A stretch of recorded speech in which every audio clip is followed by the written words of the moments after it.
Hi, and welcome to episode 205 of Amanda's Picture Show A Go-Go. As you can hear, I have the flu. So, in this episode, it's going to be the Oscar nominations. I've got Colleen with me. I've got Stephen with me. And it's going to be a wild ride because there are not going to be any edits in this one because I am too sick to do the hours that are needed for that. And we literally just finished recording 3 minutes ago. So, I hope you enjoy this episode. There are going to be spoilers. Just be prepared. There could be any spoilers for any of the nominated movies. And without further ado, I hope you enjoy our Oscar predictions.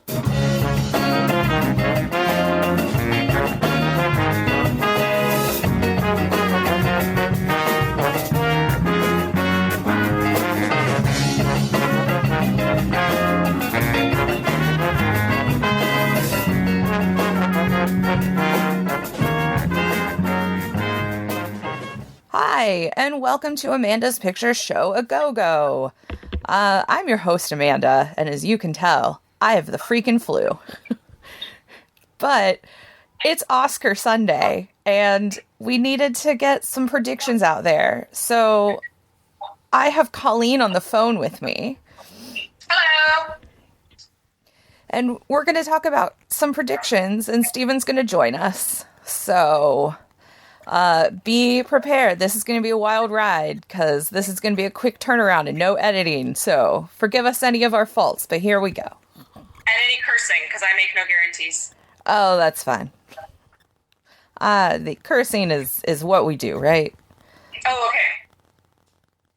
I never know if you edit things out because I don't listen to them afterwards. I know. Every time I call you out on other episodes, and I'm like, Colleen will never hear this. It's true! All right. So we're going to start with some of the further down categories. So let's start with visual effects. The nominees are Avengers Endgame, The Irishman, The Lion King, 1917, and Star Wars The Rise of Skywalker. And so, as we always do for listeners, we're going to say who we think will win and who we would vote for if we were voting. I'm going to go with 1917 for both. Okay. I also have 1917 as my prediction for who will win. I think if I were voting, I would vote for Avengers Endgame just because I feel like it's never gonna, they're never gonna actually give an Oscar to a superhero movie here, probably. But I also have no problem with 1917 winning. I thought it was gorgeous. I'm anti-superhero movies, generally speaking, so I'm going with the war movie. Yeah, which makes sense. Yeah, and honestly, I mean, I know we'll talk about it more as we go along, but I think you are pretty well on Team 1917. It was definitely one of my favorites of the year. Also, I hated a lot of things this year, so it's on the short list. Yes. As I emailed to Colleen last night, I was like, I love your Oscars hot takes. So I hated everything. All right. Next up, we're going to do Best Film Editing. So the nominees are Ford versus Ferrari, The Irishman, Jojo Rabbit, Joker, and Parasite. I'm going to go with 1917 again because I'm told that there was some very cool editing that I did not notice at all because I am not a critical movie watcher.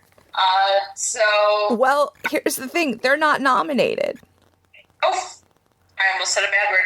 Well, that's because I haven't scrolled to the right place yet. Now I see that they're not. Well, I'm still going with they should win. I agree. What will win?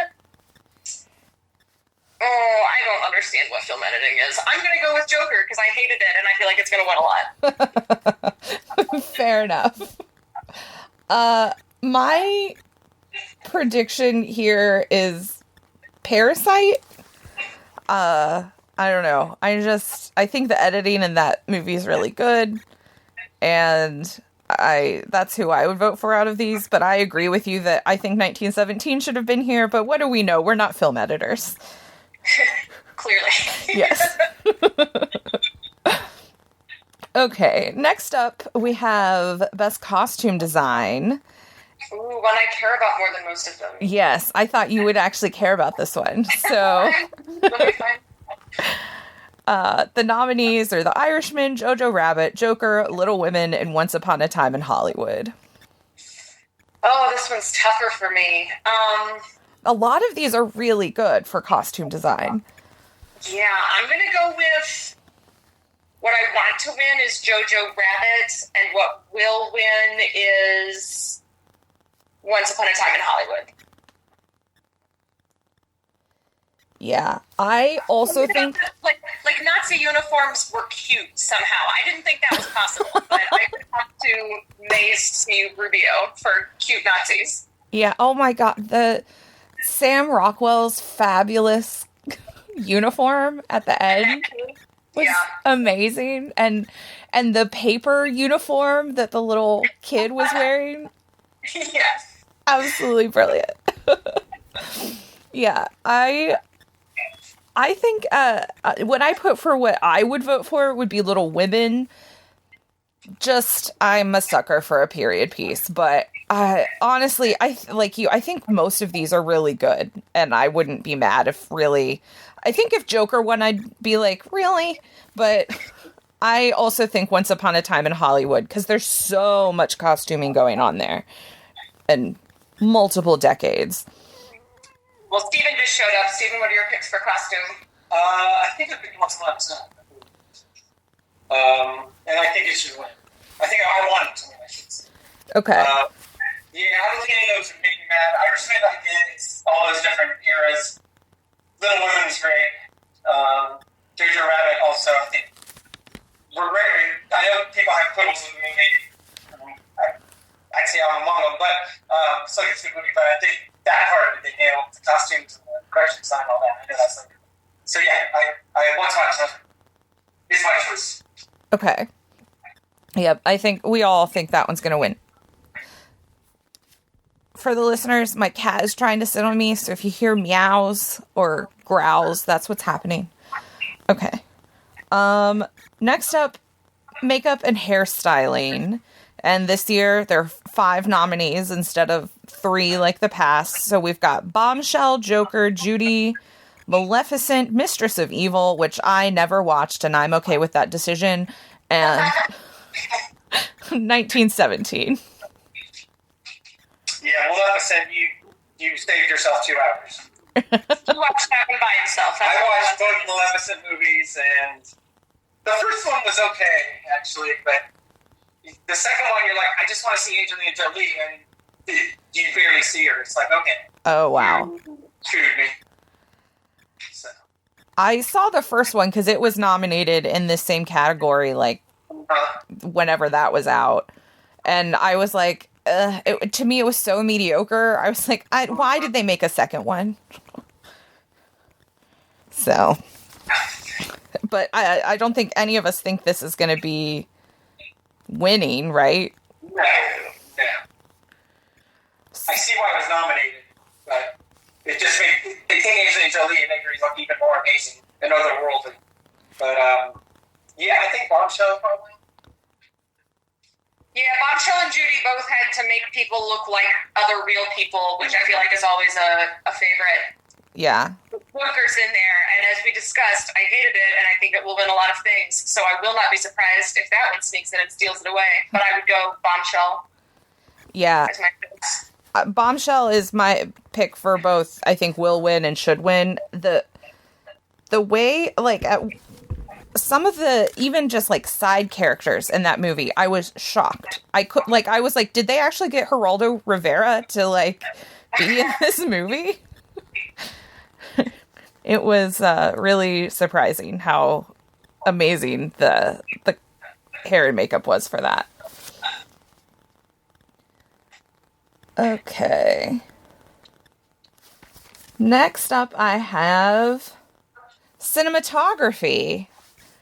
So, best cinematography, the nominees are The Irishman, Joker, The Lighthouse, 1917, and Once Upon a Time in Hollywood. I don't really understand what cinematography is, so I'm going to go with The Lighthouse because it looked weird as shit. It sure did. That's what I'm going to go with should win. I'm going to go with what will win is The Irishman because I hated it and I think it will win a lot of things. A lot of people think it's not going to win anything, but I get where you're coming from. Nice. Yeah, I think 1917 will win. I think I want it to win. It's Deakins. He did do a great job, whether you call it a gimmick or not. I think it looks great. I think it's been, it's a tech movie, and I think it's gonna. I think this will be part of its landslide's not the right word, but I think it's gonna take home a good bushel of awards, and I think this will be one.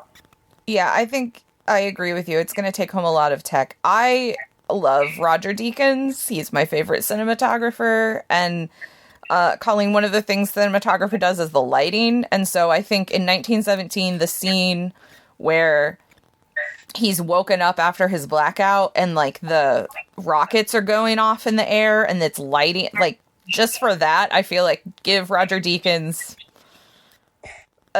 the award for that. Forget the rest of the movie, which is also beautiful. Yeah, I think the Lighthouse cinematography is great. I'm glad it got nominated. I just couldn't. I think 1917 is just as captivating, and I like Lighthouse better than Colleen. But yeah, I still think 1917 is the page here. Yeah, and I'd like it to.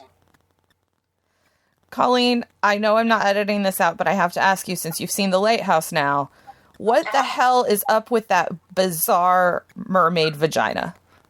I think we have to bring Casey May in on that because he's the expert on how mermaids have sex.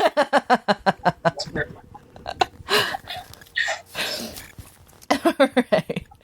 Yeah, I just remember drunkenly at Mad Lab one night, Jessica and I going, what the hell is wrong with this? Has no one seen this movie? Why is the vagina where her belly button should be? So, some questions we will never get answers to, Amanda. No.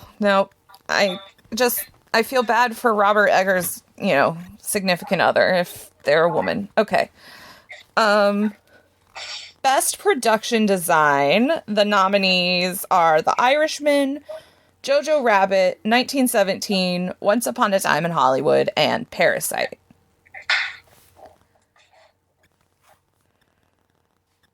This one's real tough because they all were complicated.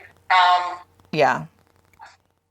My personal preference, the one that I liked looking at best, was probably Once Upon a Time in Hollywood. So I'll go with that one. That's where I landed too. I think it'll win. I felt the same way. I mean, I love Parasite. We'll get into how much about that as we go on. And we talked about it before. I think all of these are good nominees. I did, after we saw 1917, again, I don't watch movies with a critical eye, but that one I specifically noticed how well the guys literally blended into every single backdrop they were in, with the exception of when he fell in the river. Like, yeah, something about that actually stood out to me, which most of the time that doesn't. So I was really surprised. Yeah, they put a lot of work into that production design. And I thought Jojo Rabbit, the production design for that, just captured. I know a lot of people are like, I didn't know where it was laugh or it was dramatic, which it was both. But I thought the cinematography and just the feel of the movie and the way it looked, the production design. I thought that alone gave you the feeling, the idea of what, like, this is what's going on, from the bizarre early, more comic sequences to when the bombs start falling and the end's coming. Mm-hmm. I thought that production design there was fantastic too. But that said, Once Upon a Time in Hollywood's my pick to win, and I'd like to see it win. Yeah, I have Once Upon a Time as what I think will win. I think if I were voting, I might do it for Parasite, just because the way the house in that movie is its own character, and that movie does not work without the production design. Yeah.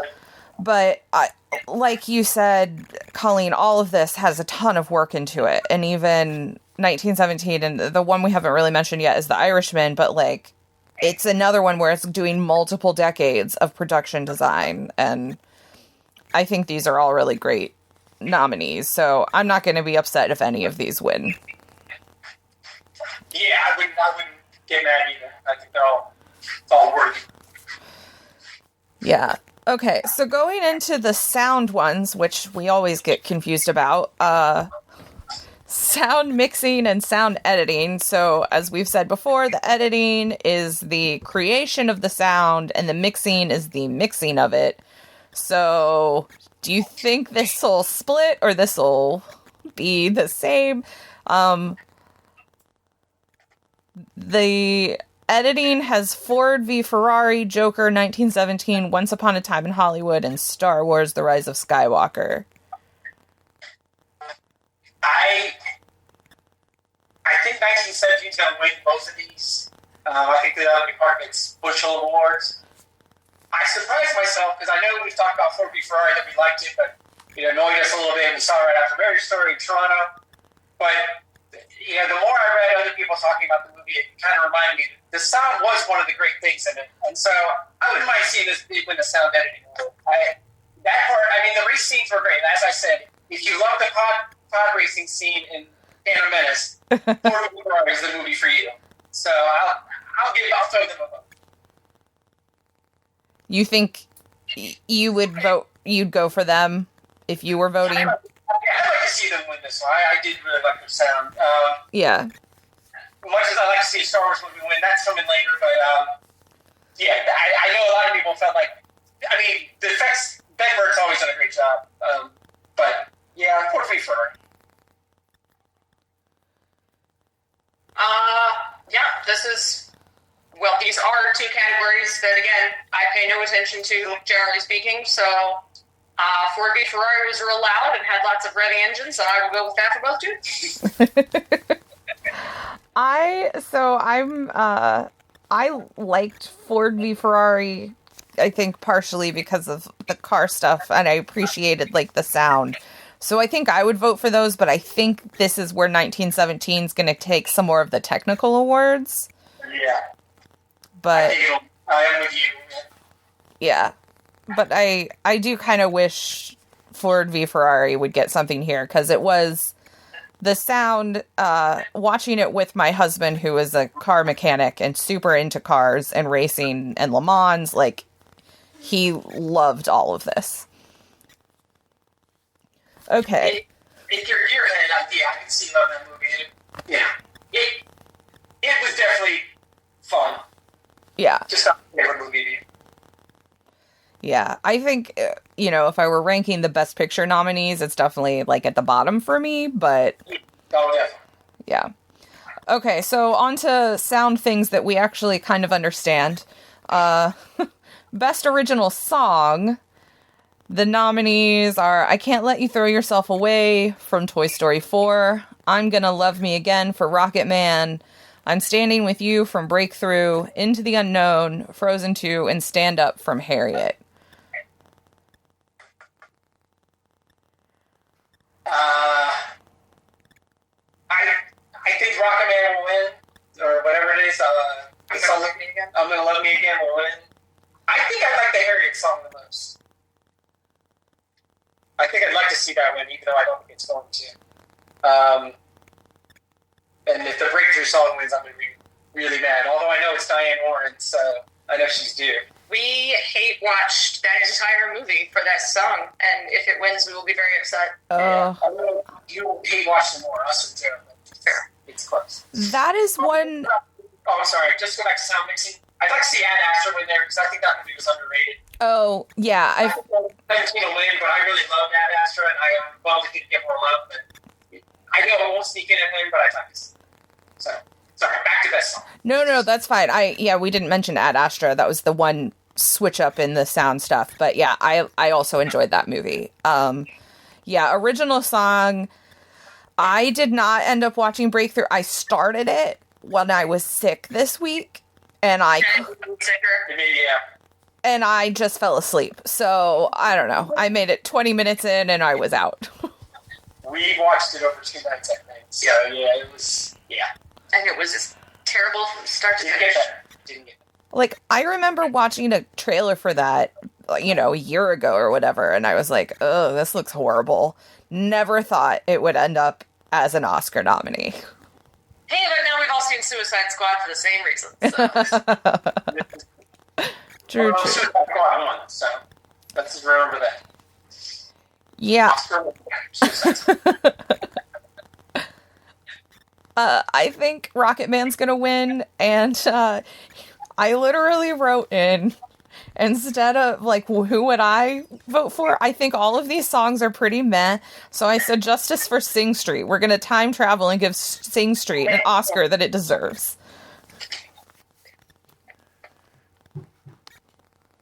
Because, I don't know, just... I think that's fair. I think this is such a lousy category this year. That's accurate. Yeah, I thought we watched Red Rose, was that the name of it? No. Crazy Wild Rose. Wild Rose, that's what it was. Because we thought that was going to nominate that. I thought that was a better movie and a better song than a couple of these. Yeah. So yeah, not a great year. Even Beyonce didn't get in, and that song wasn't great either from Liking. Don't come at me, Big Bay High. No, it was not a good year. Colleen, if you were voting, who would you vote for here? I think I'd give it to Frozen 2, just because I saw it once and I can still sing parts of that song. I don't remember I'm Gonna Love Me Again, but I did like that movie, so I'm not going to be upset at all if that one wins. I was anti-Toy Story 4, obviously anti-Breakthrough, and I didn't see Harriet, so Okay. there you go. All right, on to the other musical one. Best Original Score. The nominees are Joker, Little Women, Marriage Story, 1917, and Star Wars: The Rise of Skywalker. I heard you complain a lot about Star Wars being derivative, and I don't remember the music from any of the others, so I just don't care. I think this is another one. 1917 will win. And just because I'm, again, totally in the bag for Marriage Story, I'm rooting for that to win. I did enjoy the score for it. I thought it was evocative. I know some people said we've heard this score before, but hey, I don't care. It worked for me. So. Yeah, I know you're in the bag for Marriage Story and Randy Newman. Colleen, who did you think would win this one? For score? Yeah. Oh, I just don't care. Okay. Fair enough. I think Hildur Guðnadóttir, if I still don't know if that's how you pronounce her name, is going to win for Joker. But I wish it would go to Thomas Newman for 1917. I thought that was a really affecting score. And but I have a feeling it's going to go to Joker. I've heard she's a good bet. Yeah. Okay, let's move into the shorts, the things that we go out of our way to watch and probably half the Academy doesn't, but let's start with animated short. The nominees were Chera, Daughter, Hair Love, Kitbull, Memorable, and Sister. What did you guys think of the animated shorts this year? As the New York Times, I think, said to sum up all three shorts categories this year, not a lot to laugh about.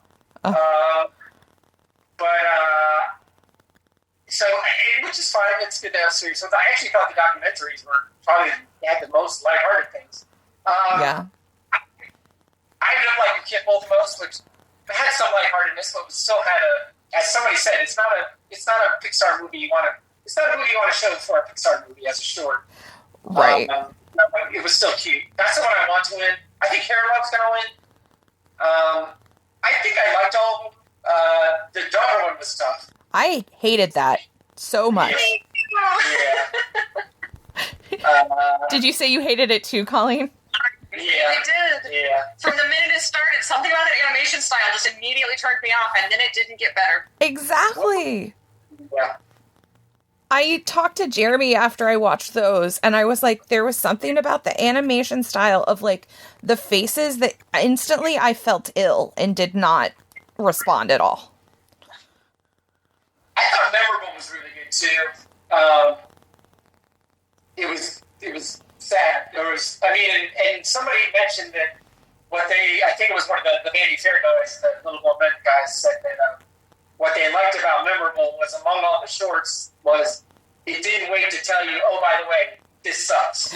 Right. That's what's going to happen in this. Which I thought that's creditable. And I did like the animation of that. But, yeah. Yeah, I think my favorite of the animation style was Memorable. Mm-hmm. But I don't know that I liked it overall as a short, but I really liked the animation in it. I'm with you here, Stephen. I think Hair Love is going to win because Matthew Cherry has been, like, nonstop trying to win this Oscar, and good for him. Yeah. But Kit Bull ended up being my favorite. It's actually one I had seen months ago. Really? Yeah, somebody had sent it to me and was like, I think you're going to like this. And I did. I thought it was really beautiful. And so I was happy to see it nominated, and it's still, I think, my favorite of the bunch. What about you, Colleen? What did you end up liking in this group other than, Daughter, which shouldn't have been nominated, that horrible thing? I really struggled on this one because we saw them later at night, and almost none of them had dialogue. And when you put me in a room and you play me pretty music, I fall right asleep. So I slept through Kit Bull. Daughter. Hair Love was cute. I won't be mad if that wins. Memorable definitely hit a nerve, but my favorite was Sister. Not just because it was the only one with dialogue, but that certainly helped. Yes. I really thought that one was also cute. Like, the way that the animation, how it was so tactile in Sister and, like, felt. Mm-hmm. I really liked that. But it was sweet, and then it was sad, and I knew a little girl who was from China, and they called her Mei Mei, and so I liked it all around. Oh, yeah. That one was one that I was not expecting the twist, and I was like, oh, gut punch. Damn. Yeah. Good one, though. Yeah, definitely. Okay, so then moving on to live action short. The nominees here are Brotherhood, Nefta Football Club, The Neighbor's Window, Saria, and A Sister. Not sister, but A Sister. So what did you guys think of this group? There was a lot, I don't know, it was only like 50% child endangerment and death this year. So that's a positive. I think I ended up liking Nefta Football Club the most. I think it's just because it was the most lighthearted. I thought they were all pretty good, so that was a tough one. And that was a weird one. You think it's coming up, it's kind of thing. It's not. And then it got real dark and depressing. Sorry, say again which one that was. You cut out for a second.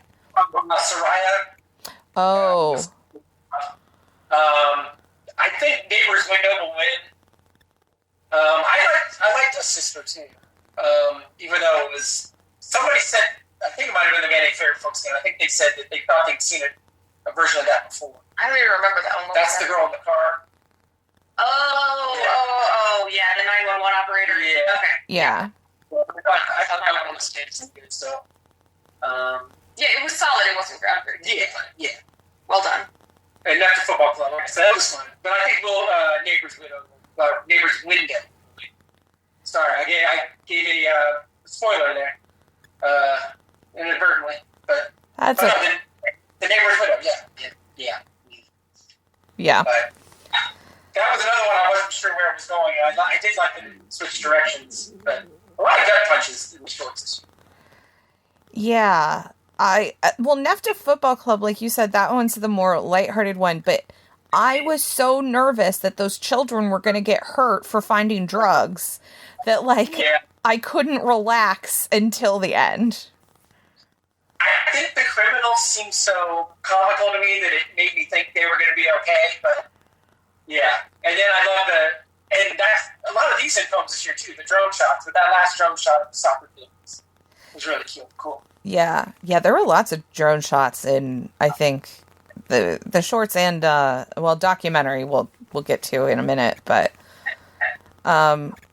yeah, I think The Neighbor's Window's gonna win, because I think it's the more Hollywood-y kind of movie, and I have a feeling people are going to relate of like, oh yeah, especially like New York people are going to be like, oh yeah, I know what that's like, having a relationship with my neighbor through the window or whatever. So, I think that'll win. I think my favorite ended up being A Sister.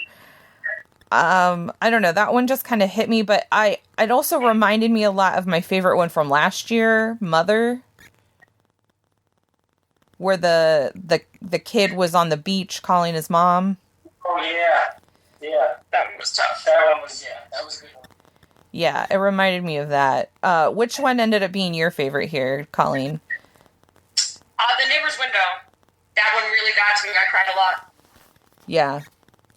Do you think that one's gonna win? I do. Yeah, I honestly, I think that's a good choice, and I liked that one also, so I'm fine with that winning. Okay, so moving on to Best Documentary Short. The nominees are In the Absence, Learning to Skateboard in a War Zone If You're a Girl, Life Overtakes Me, St. Louis Superman, and Walk, Run, Cha-Cha. What did you guys think of this group? Yeah, like I said, I thought at least we had a couple that were kind of sweet, like the skateboarding one and the Cha-Cha one. Mm-hmm. I think the skateboard one will win. It reminds me a lot of the Period, end of sentence. Yeah, period, end of sentence. So I think it's got that same vibe. I think people will do that. I liked it. The Absence the best. It's hard to say I liked it. I thought that one just really hit me. As it went along, I remembered the story, but I didn't remember. I certainly didn't know all those details. And that one just, speaking of gut punches, made me feel sick. But I thought I liked the way it was constructed. I read somebody in a comment section saying, "Well, it's not a real documentary." Blah, blah, blah. Well, it's here. Another documentary. Thought it was good enough. So. Wait, I'm sorry. What? Yeah, they were like, well, they just put together archive footage. That's not a documentary. I'm like, no, they put it together and made it even more impactful and dramatic. So yeah, and they had interviews. Okay, whatever. I disagree with that commenter.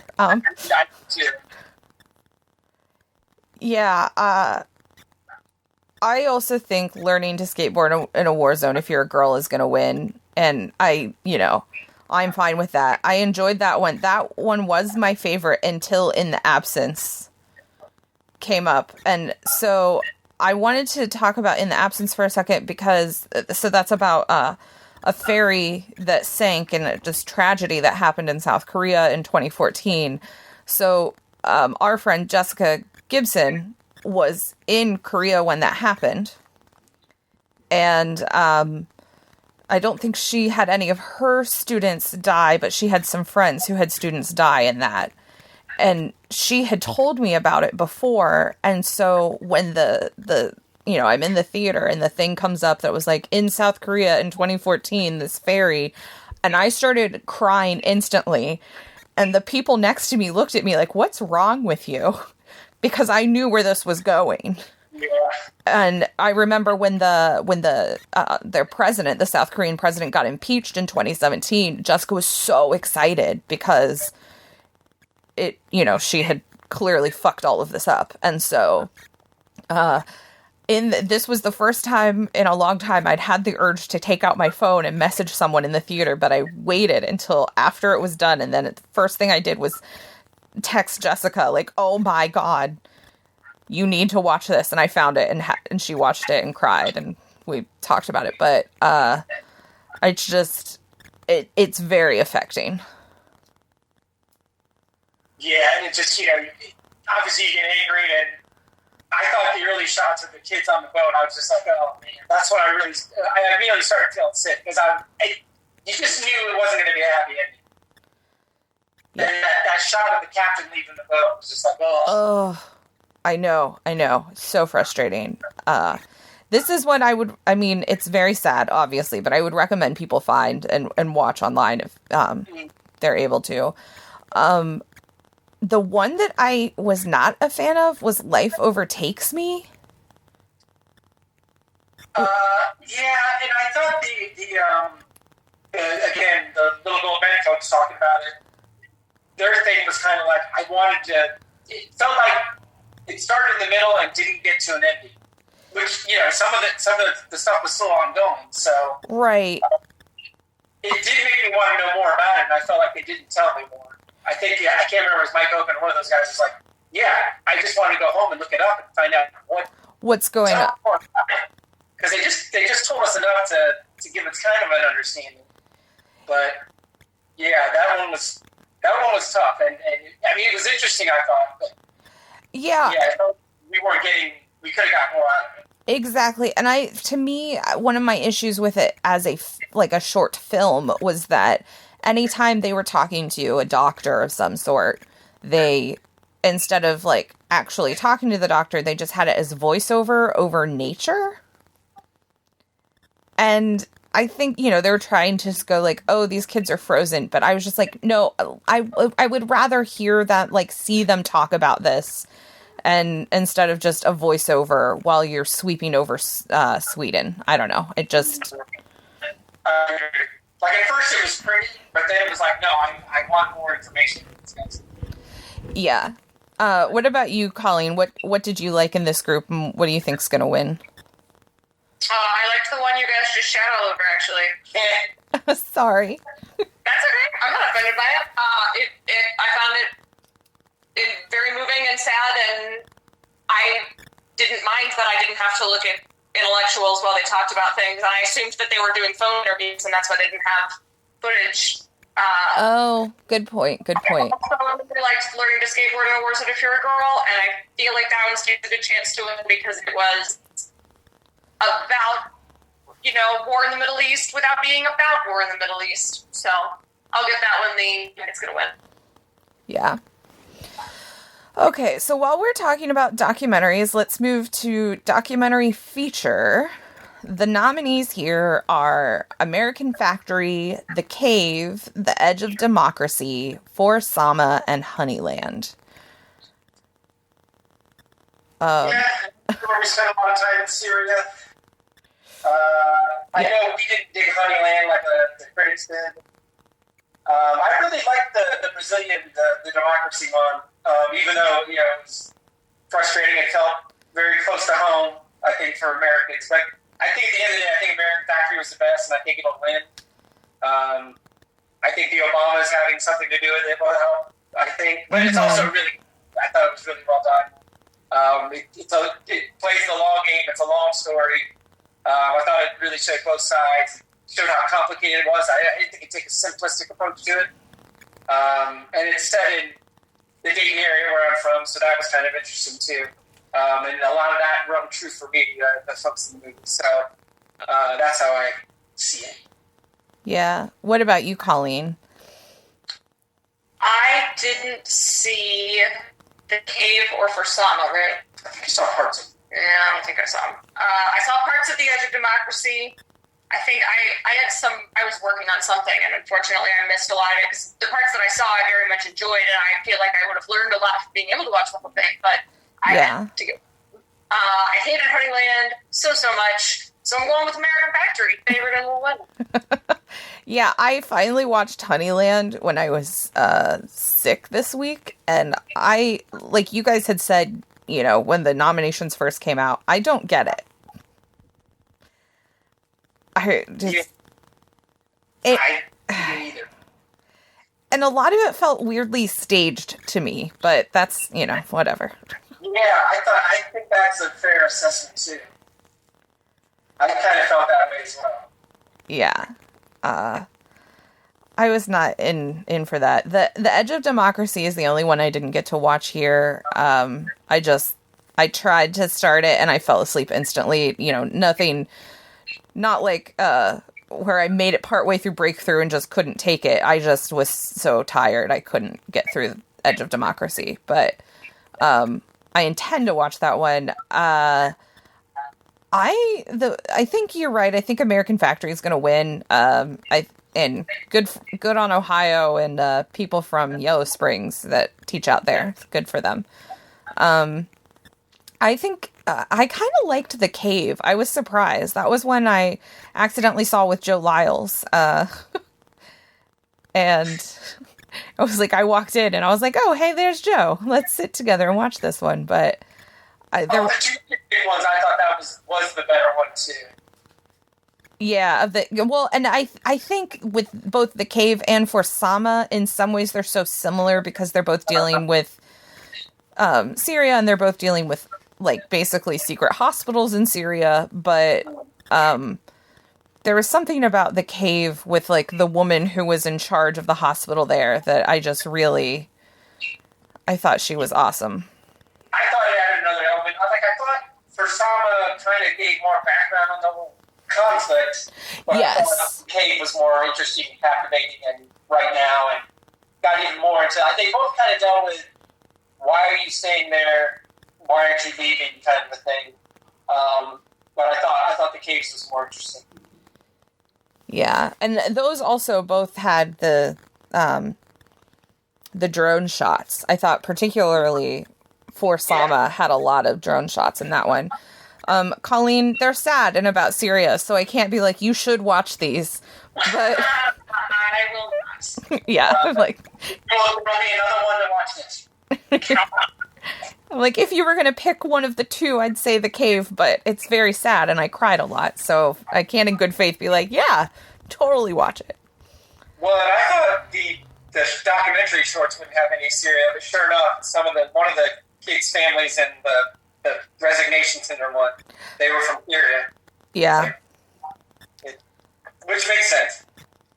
Yeah, I was kind of surprised going back to the documentary shorts that we didn't have a specific Syria one this year. Yeah. That's it. Yeah. Okay, so then Best International Feature Film. The nominees are Corpus Christi, Honeyland, Les Miserables, Pain and Glory, and Parasite. This is one that I didn't get to see them all.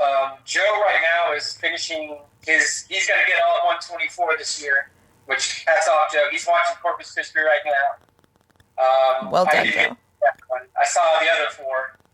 I liked them all except Honeyland. I thought Les Miserables was really good.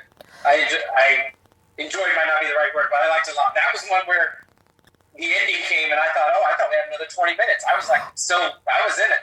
Yeah. All that said, Parasite's awesome. I think it's going to win. It's the best movie here. It's a great movie, so it's my number 2 overall, period. So I think it'll win here. It should. Yeah, I agree. Corpus Christi, I also missed. Colleen, did you see all of those except Corpus Christi, or did you miss Les Mis? I missed Les Mis. That one I would say seek out if you get a chance later, because it surprised me how much I liked that one. Me too. It sucked you in real slowly, and then it's just like you're in it. It was very much like I thought that's one that more than Parasite I could see as a Netflix or whatever, a streaming series. Yeah. It kind of felt that way, like, I'm really getting to know all these characters in this neighborhood, and then it takes that turn near the end, and I'm like, oh shit, it got even more real than it already had. But yeah, I like the performances. I agree. I think that's one to check out, Oscar-wise or not. Yeah, and it featured French Ethan Embry, so. That's true. Yeah, and I take hooky from work. I took an afternoon off just to get that one in. I'm glad I did. Yeah, I think if it weren't for Parasite, which I love and I think is going to win and should win, I think if it weren't for Parasite, I think Les Miserables would be winning this year. I think so too. As much as I love Pain and Glory, I like that a lot too. But I agree with you. I think that is what we got. Yeah. So, Colleen, which one do you think is going to win? Which one would you vote for here? I think Parasite should and will win, but I'm giving Pain and Glory an honorable mention because Antonio Banderas turns me on a lot. Oh my god, that kissing scene with his old flame. Yeah. Beautiful. Okay, best animated feature. We have, this is one where I did not get to see all of them. So the first two nominees that I have here, How to Train Your Dragon, The Hidden World, and I Lost My Body, I haven't had a chance to watch. I might try to watch one of them before the show tonight, but I just missed those, and I'm sorry to my friend Gerald, who loved I Lost My Body. I'm sorry I didn't watch it yet. The other nominees are Klaus, Missing Link, and Toy Story 4. And, Colleen, you're not a fan of Toy Story 4? I am not. I didn't love it as much as other people, but I loved Kyo made me love it. Yeah.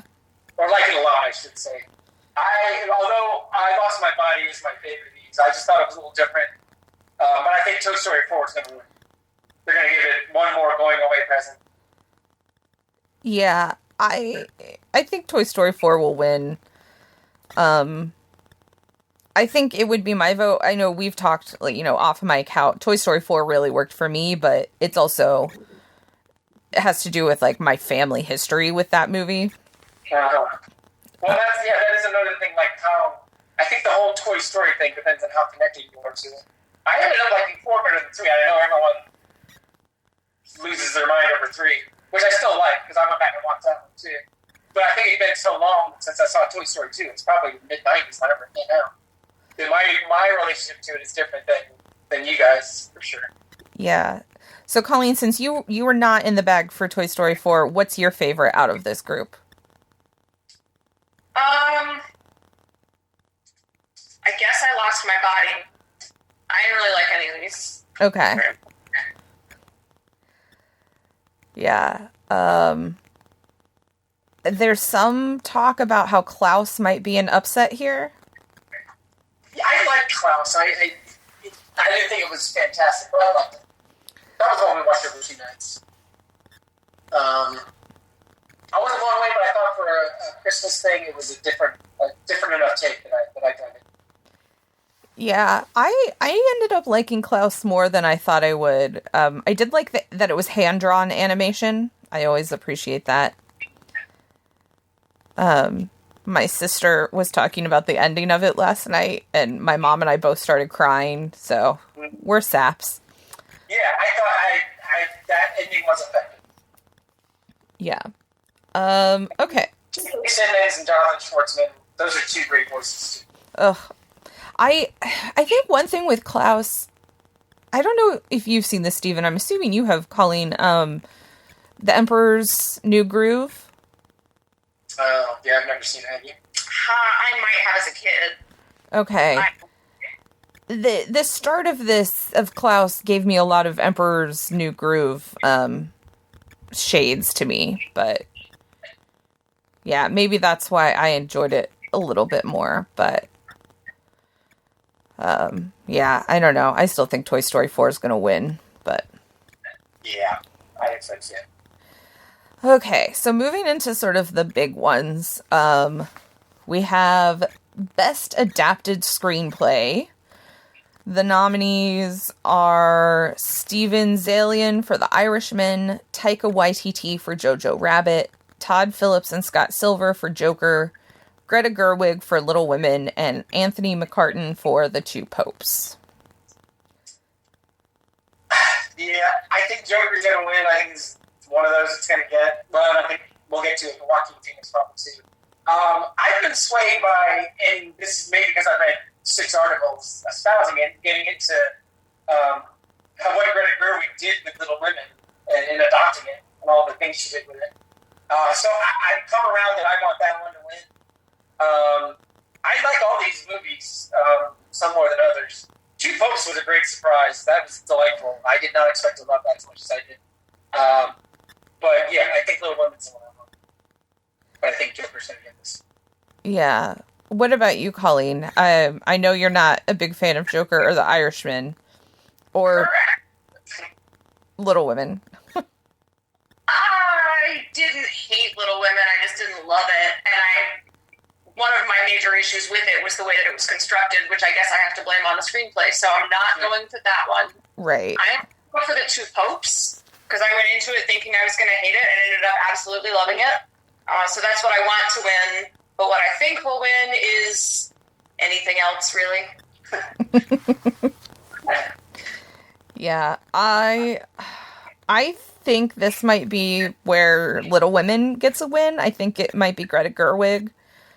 Though I've heard some people are predicting Taika Waititi for Jojo Rabbit. I don't know. I guess we'll see tonight. But I don't think I've talked to you about it, Colleen, since I've seen Little Women, but I ended up really loving it. But I also can understand where your issues with it are, which we'll talk about a little bit more in Best Supporting Actress. But I don't know, there's something about Greta Gerwig and the way that she writes just like hits me in the feels, and I always end up sobbing when I see her movies. So...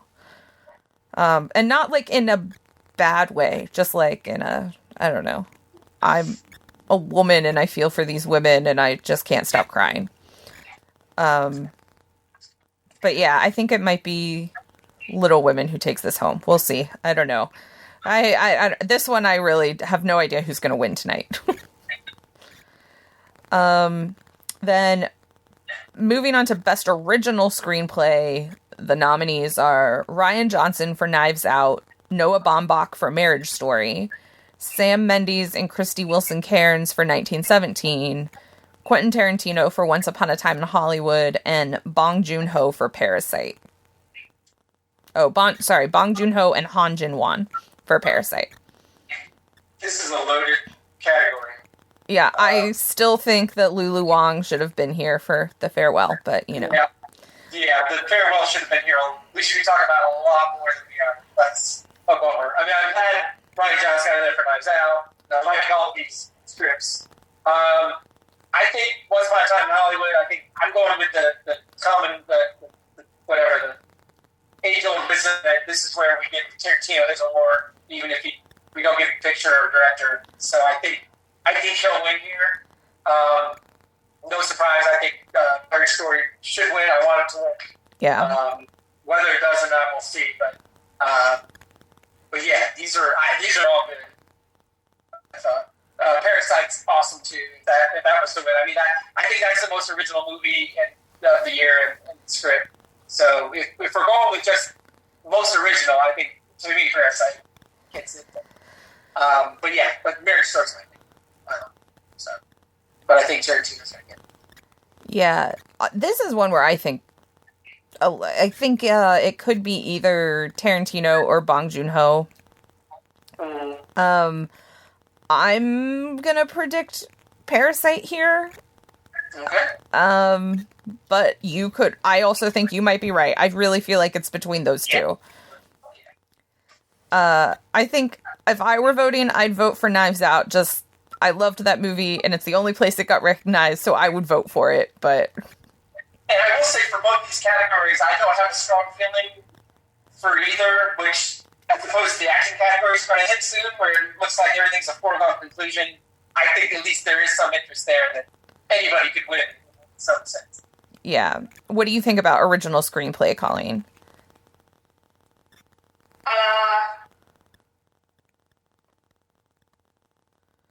I don't really care. Parasite. You said probably Parasite. I don't think about any of them over the rest of them, really. Okay. Okay, so let's move into the acting. And let's start with Best Supporting Actress. So the nominees are Kathy Bates for Richard Jewell, Laura Dern for Marriage Story, Scarlett Johansson for Jojo Rabbit, Florence Pugh for Little Women, and Margot Robbie for Bombshell. I never did see Richard Jewell, so that's my other one I'm missing this year. So, but I think Laura Dern's going to win. I want her to win 20 minutes or whatever. After she was on screen for 5 or 10 minutes, I think over to Colleen. So she's winning. She's going to win. She deserves to win. She's great in it. And I think you posted it too. Was that from the Spirit Awards? That bit about Laura Dern where the chorus was singing? Yes, that was from the Indie Spirit Awards yesterday. For that as well, she deserves to win. But yeah, she's great in it. I think the other ladies in this are good, and I've heard great things about Kathy Bates. Although again, that's a spot where I think we could have got some other worthy nominees, and so of course J-Lo, who I thought was great too.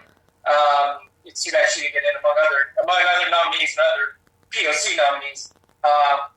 But I love Florence Pugh. Can't wait for Black Widow or whatever the heck else she's going to do next. Although I love her even more in Midsummer.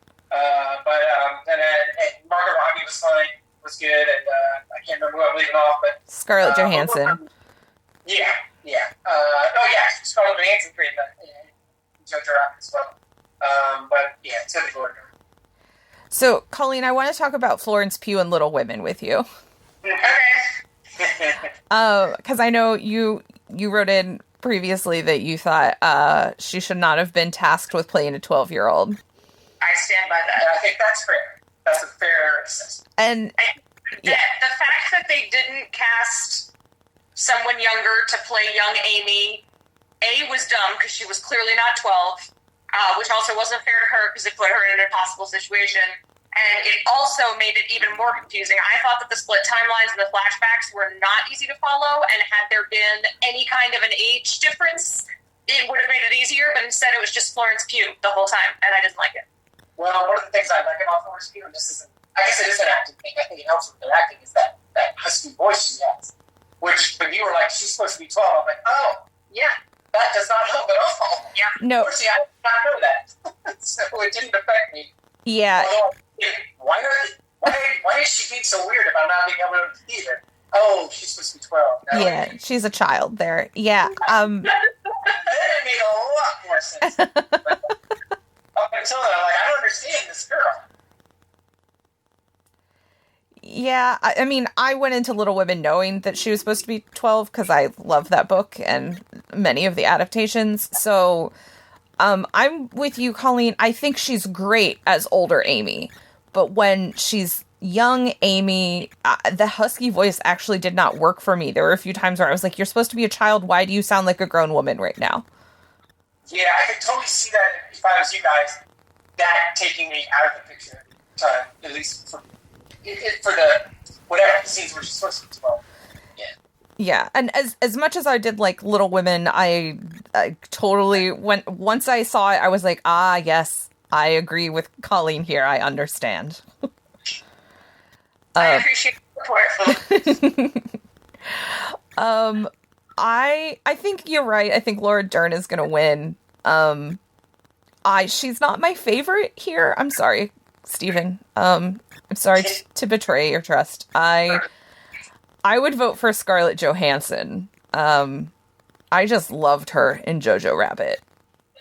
And I won't be mad if she wins by any means. I don't I think she did it too. Yeah, and I know Sean Wheeler would be with me for voting for Scarlett Johansson here, but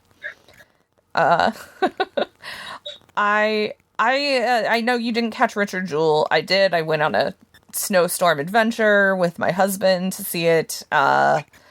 Kathy Bates has like one scene where it's like, oh, there's the Oscar scene, but I liked I liked Nina Arianda was also a supporting actor. Lost you.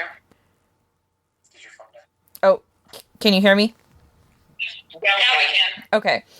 I was saying that Kathy Bates has like one Oscar moment that you totally are like, oh, that's why she got nominated. But as much as Kathy Bates is an excellent actress, I enjoyed Nina Arianda in Richard Jewell better.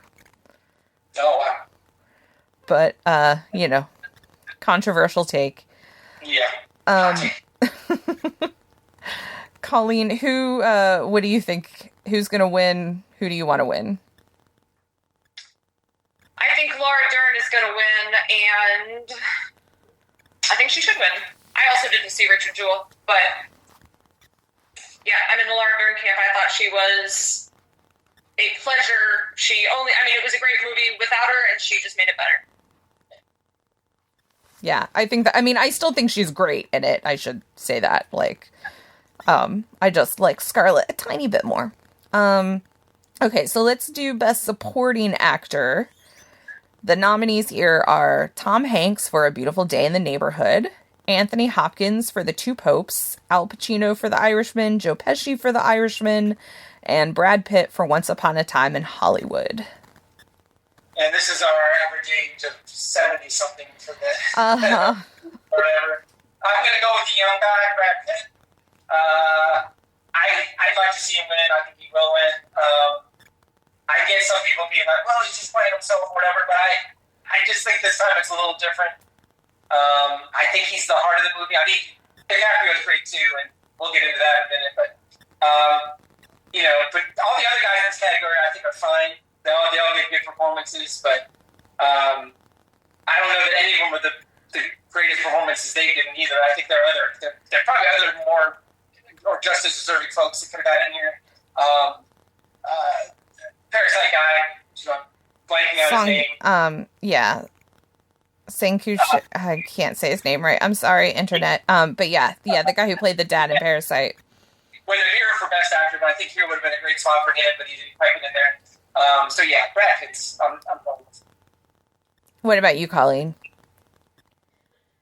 Oh, I'm sorry, I wasn't paying attention. Are we on supporting actor? Yeah, supporting actor.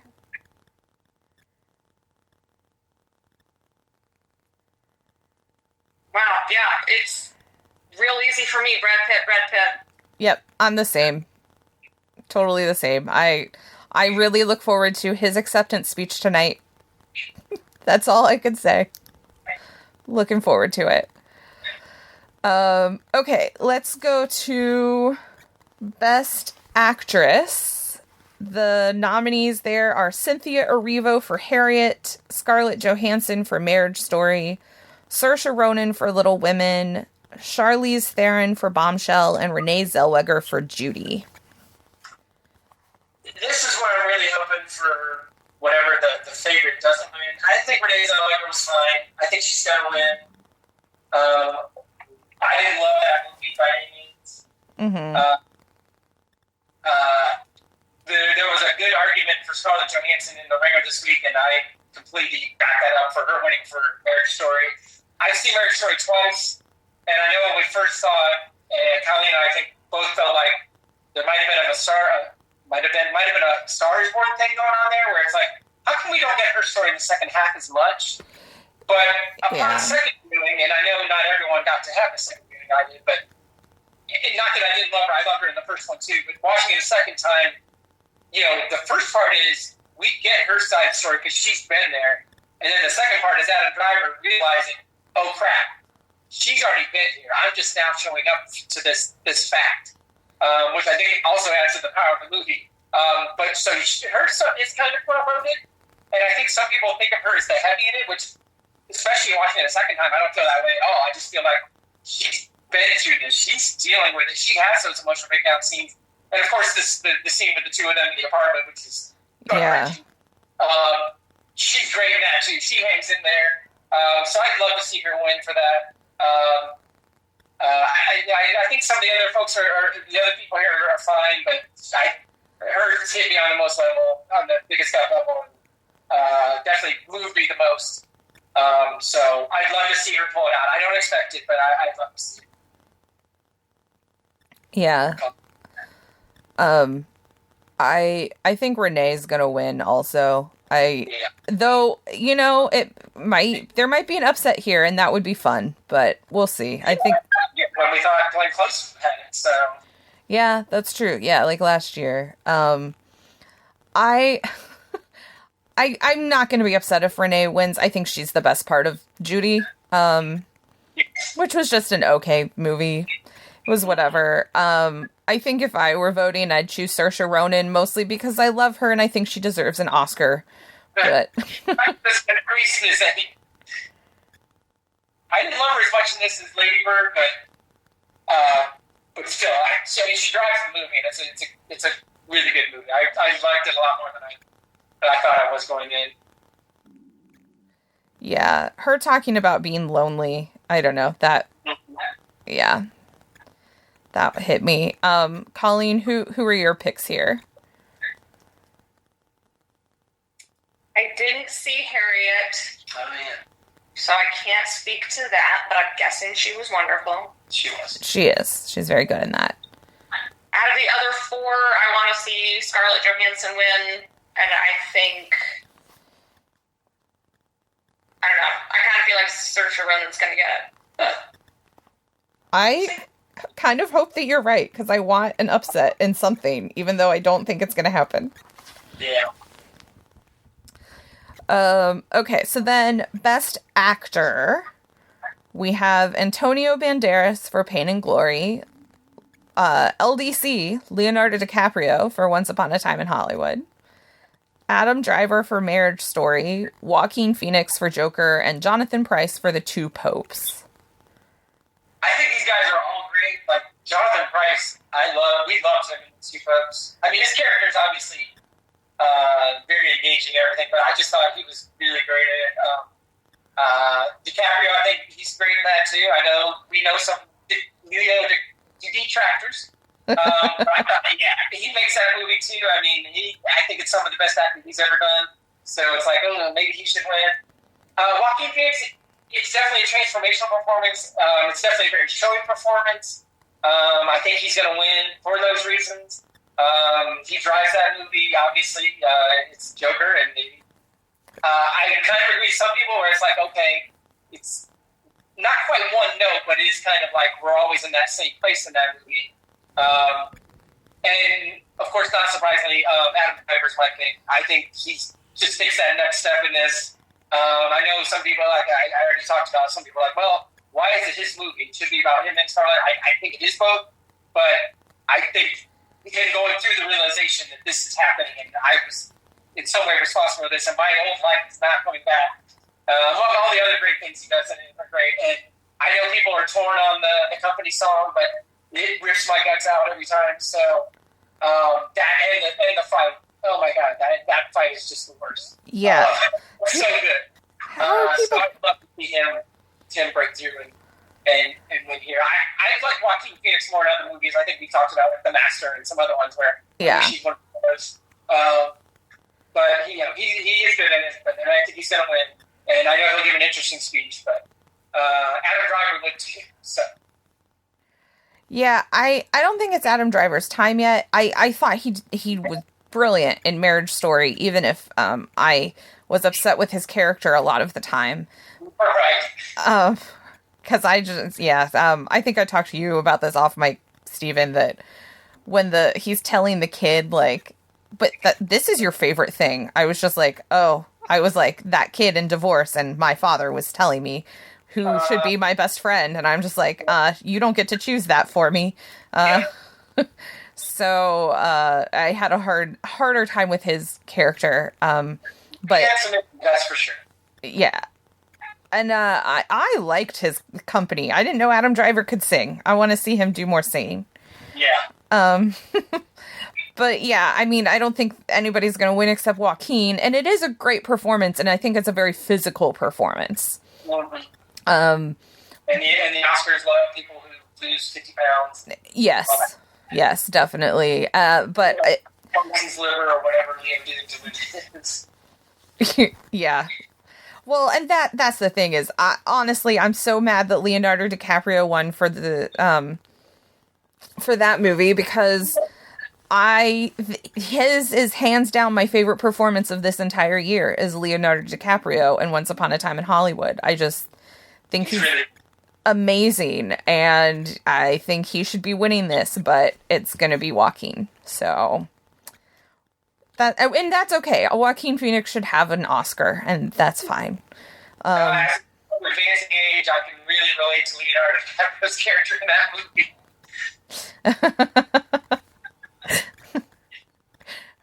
Are you saying you can see yourself in Leo more than Joaquin? You're not trying to be a serial killer? Yeah, and as much as I like to see myself in Brad Pitt, I think I see myself more in Leo, that's for sure. As soon as Brad Pitt takes the shirt off on the roof, I was like, nope, can't pull that off anymore. Not many people can, though. Good on him. No, not at, 56? What was your favorite best actor? Jonathan Pryce. You want him to win? I desperately want him to win. He's great.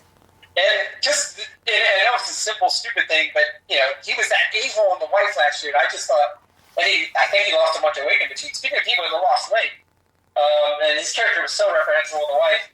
Yeah.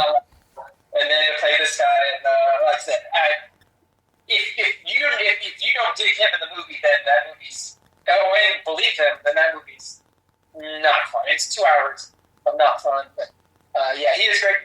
Who do you think will win them?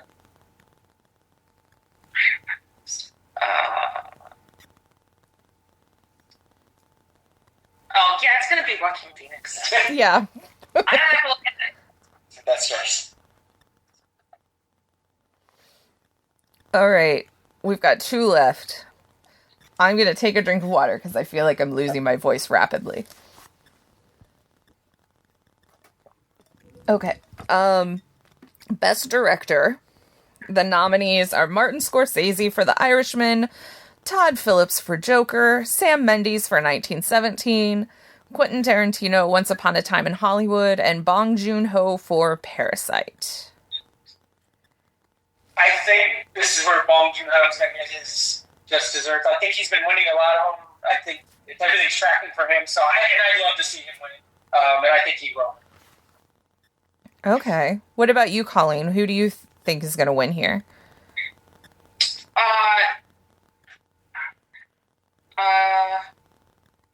We're on director? Yep. Yeah. Sorry, I'm doing things at the same time. That's okay. Not director on my list.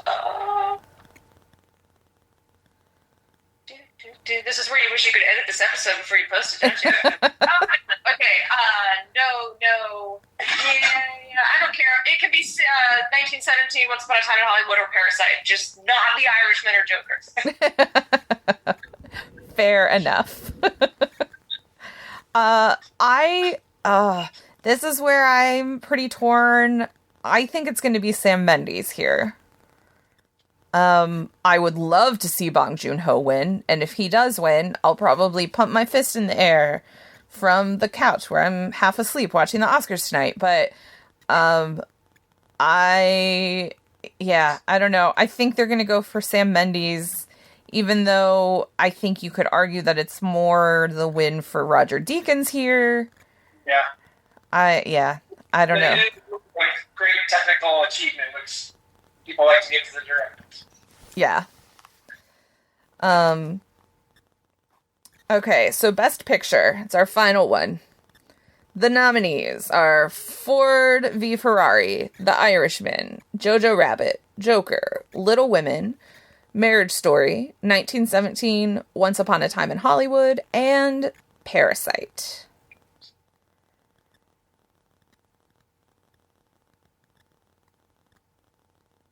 I still feel like this is pretty open. I do too, which I think does make it interesting. Last year we were all gravely disappointed, but not surprised. Yeah. When I think 1917 is going to win, it's a nice box office hit. It's very well regarded. It's a technical achievement. I know people, we can talk about the gimmick and all that, but it works. And it's, we saw it. We loved it. Saw it at a packed house on its opening Friday here in Columbus, at least. So I think that will win. I will get to my broken record, which is I hope Marriage Story wins, even though I know it is a long shot. That horse is going to be in the back of the pack, but that's my favorite movie of the year. I just think it's fantastic, but I think 1917 will win. And I wouldn't be mad if a lot of these won. Joker is in my lower section, and Ford v. Ferrari as well. But, Parasite would be awesome, too.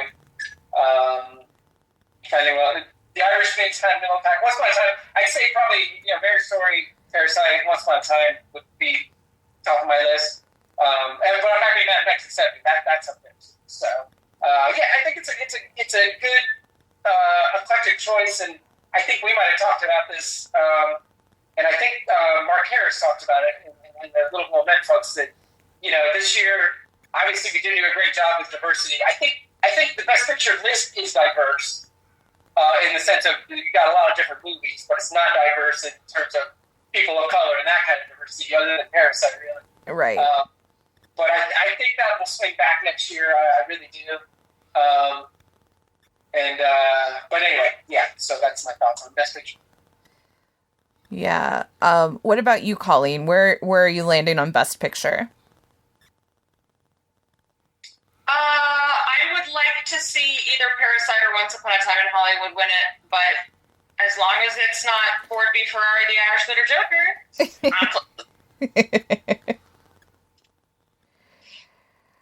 Yeah, I honestly wouldn't be upset if any of these won. I know I'm higher on Joker than most, even though it's still, in the big scheme of things, probably more in the middle of the pack for me. I think it's going to be 1917. It seems like an Oscar win, but if it was anything else, I wouldn't be upset. If it was Parasite or Once Upon a Time in Hollywood, I think if I were voting, I'd do Little Women just because I love that movie. Now, that's my broken record. I love Little Women, but I don't think it has any chance of winning. It was like the good job. Here you go, ladies. Get a Best Picture nom. Yeah. But yeah, I don't know. I'm definitely, this is, with as locked as the acting categories are, I think this will be the most interesting one to see who wins tonight. And I forget who it was. I think it might have been Matt Neglia from the Next Best Picture that I retweeted recently, but he was like, hey, if 1917 or Parasite wins, remember, that doesn't mean that the other one's not a good movie. Like, right. You don't have to bring one movie down to raise the other one up. That's very true. That's very true. So, well, those are our predictions. Do you guys have any last thoughts before we wrap up? I wish us and The Farewell and J-Lo had been in the picture, among others. But I think, as we were talking about the Best Picture thing, I think it was a pretty good year. I don't know that we had any, this is the greatest movies of all time, but I thought we had a pretty solid year. I think you talked about it on the TV's on a podcast, kind of the same thing, that, it was a pretty good year, but it didn't feel like an exceptional year, but it didn't feel like a down year necessarily. Yeah, I think the first half of the year felt like a down year, but then we started swinging back up, which I think balanced it out. Yeah, I felt like once we got into the real heart of the top 10 nominated movies or whatever, that made up a lot of the nominees, I felt like every week we had something good to check out, even the ones that weren't, like Joker or Ford v. Ferrari that we didn't love as much. I thought they still had stuff worth checking out. So, yeah, and 2020 starts tomorrow, right? Yep. Tomorrow I will start watching, I just want to watch something that's not serious. Yes. For a while. Yeah. Yep.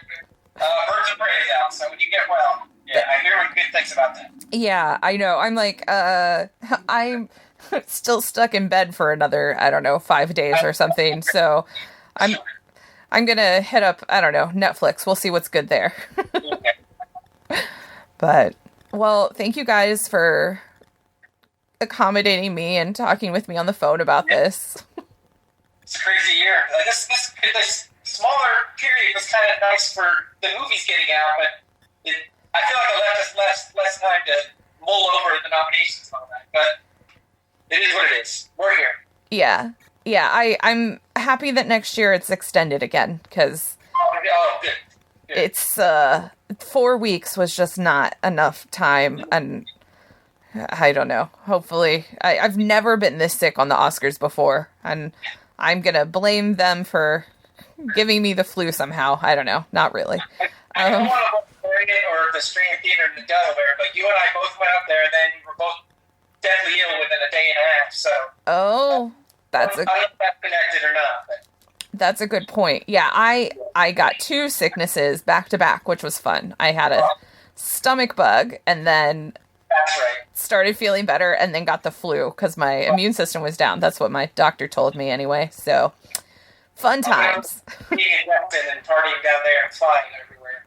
But no coronavirus, just whatever. Right. Just regular corona. Well, anything you guys want to plug before we finish? Ellie, you want to plug Part of Me? Sure. The Part of Me by Kyle Smith is going up at Mad Lab in early March. It is a bipolar pansexual odyssey, and it's real weird. I'll plug Theater Relate coming up in May. We have those auditions coming up the 15th, so if you're hearing this before February 15th, come on down and audition for us. And if you're hearing this before Valentine's Day, come see the OGP Valentine's Day show at the St. James Tavern, 7 o'clock Friday. A good way to begin or end your Valentine's Day. Awesome. I'll probably be around for some of that stuff, so. Well, for sure, a part of me. That would be bad if I suddenly was not there for that. Anyway. Thank you guys again. Thank you, listeners, for bearing with my voice and this less traditional episode. But I hope you enjoy it. If you want to talk with us about Oscar things, get a hold of us on social media. At Amanda's Pick Show on Twitter, Amanda's Picture Show a Go-Go everywhere else, and check out the website, Amanda's Picture that's wrong. I can't cut this out. AmandaAgogo.com. Now you know why I edit. I'll probably go back and edit this later. I feel better. Yeah. Thanks, guys. All right, bye. Bye.